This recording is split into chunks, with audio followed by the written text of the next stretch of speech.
La esclavitud ha ido intrínsecamente ligada a los procesos de conquista, manifestándose como colofón final y trofeo para el vencedor.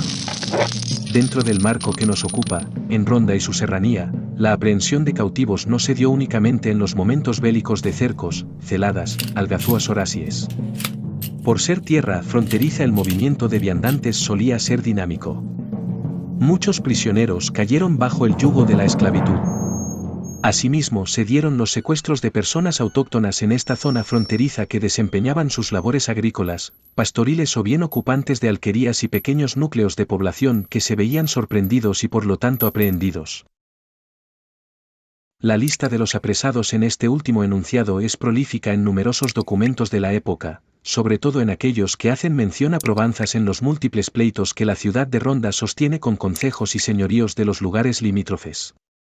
Muchos declarantes citan ejemplos de cautiverios de ellos mismos o bien de sus familiares, amigos o conocidos. Juan Pérez fue apresado en el camino de Jimena. En el término de Cortes y Cardela podemos constatar: llevaron cativos de Sotogordo e de la Jarda, pero que no sabe qué moros les llevaron. Esto sucedía en 1478.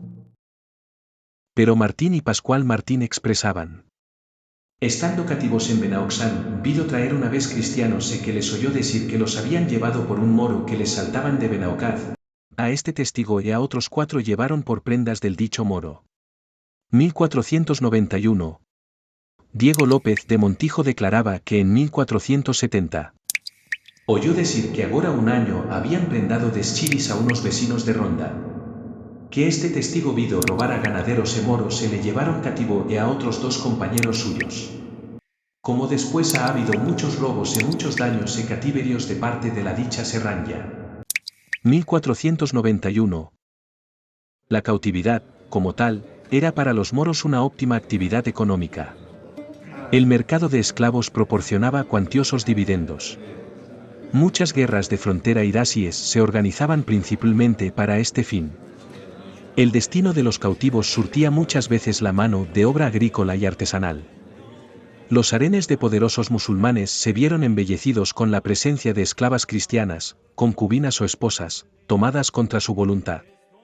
Valga el ejemplo la historia tan conocida de Isabel de Solís, hija del gobernador de Martos, esposa del emir granadino Abu el-Hasan. La vida fronteriza ofrecía muchos riesgos, sobre todo cuando expiraba el periodo de treguas, pactado por las autoridades de ambas zonas. El temor al apresamiento, la falta de paz y sosiego, los miedos, el recelo, etc., se daban constantemente. Por otra parte, la falta de libertad, la humillación del cautivo y sobre todo el tratamiento inhumano que recibía el vencido hacían que muchas veces el deseo de la muerte superaba a la existencia de una vida en esclavitud. En las razias y guerras de frontera era frecuente la captura de un número considerable de prisioneros.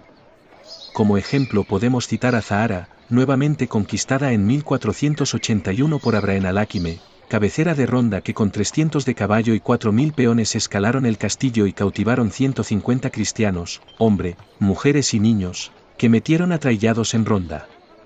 Los llamados gandules, moros organizados en patrullas, asaltaban por sorpresa a pastores, agricultores y caminantes de la zona fronteriza, ocasionando robos, muerte y cautiverios de cristianos. Entre algunos cautivos tomados en la Sauceda, lugar de Cortes, citamos: los moros de Cortes tomaron a un cristiano viejo de la villa de Ximena. Los de Cortes tomaron el rastro y nunca lo hallaron. Los cristianos de Ximena hicieron prendas en los moros de Cortes y los otros también. Juan Jubeide, cristiano nuevo, estuvo cautivo en la ciudad de Xerez. Alonso García, cristiano nuevo, estuvo cautivo en Xerez 6 años. Bartolomé Martínez Mazaru, cristiano nuevo, estuvo cautivo en Xerez 10 años. Antonio de Fonseca, cristiano nuevo, estuvo cautivo en Xerez 2 años. La actitud de los moros del Reino de Granada destacaba por su dureza. Los moros de Granada llegaban a los lugares de Málaga, Vélez Málaga, Ronda y su serranía, Axarquía y Garbia con armas y hacían cautivos y otros delitos. Los reyes católicos pidieron al rey de Granada que hiciese pregonar en su reino que ningún moro fuese a los lugares citados con armas, bajo pena de ser aprehendidos. En otros momentos dieron comisión al bachiller Serrano para que recuperase a los cristianos cautivos de la serranía que fueron tomados cerca de Marbella. Pidieron que se informase sobre cuáles eran estos presos y cuáles fueron muertos. También que hiciese tratos sobre la libertad de los que se llevaron a África, haciendo expresa mención de Juan Martínez y Leonor Alfón, su mujer. La mayoría de los cautivos iban destinados, unos a engrosar la lista de esclavos en las principales ciudades de Al-Ándalus, Granada, Almería, Jerez, Ronda, Gibraltar, etc. Los menos afortunados atravesaban el estrecho, para ser conducidos al norte de África. De estos últimos, una parte fueron liberados por trinitarios y mercedarios, los más sufrieron las penalidades hasta su muerte. Después de conquistada la tierra, los reyes católicos otorgaron una carta de perdón a los moros de Benadalid y entre otras cláusulas en las que ponían sus condiciones se encuentra: paguen, los moros, el rescate de los cristianos cautivos que lo han sido por causa de los moros. No acoger a ningún malhechor de los huidos ni a los que ahora asaltaban a cristianos, sino lo comunicasen a las justicias, para ser cogidos y castigados. Muchos son los datos importantes que hemos de omitir en este artículo.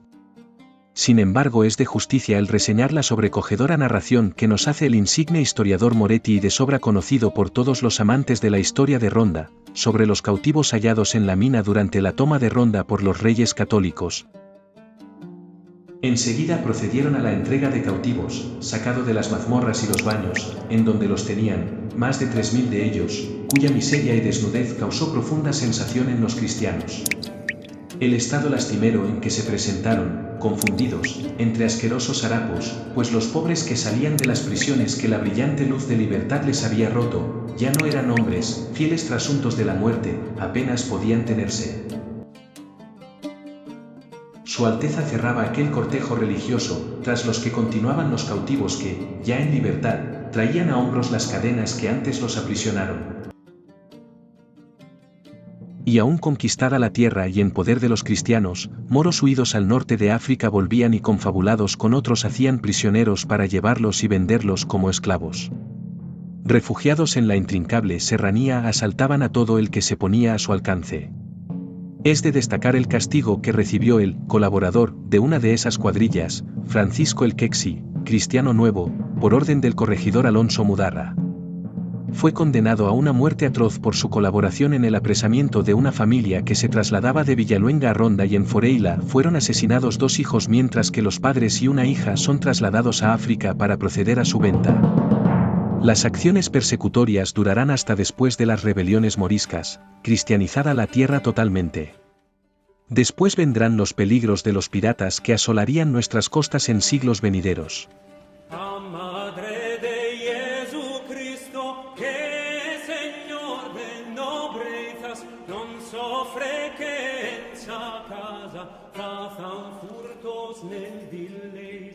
Ed est un muy gran milagre, vos direi que me giuraron, come es de buena vida, e por verdad demostraron, que fezo Santa María de Montserrat te contaron, lo que fezo una volome, por mostrar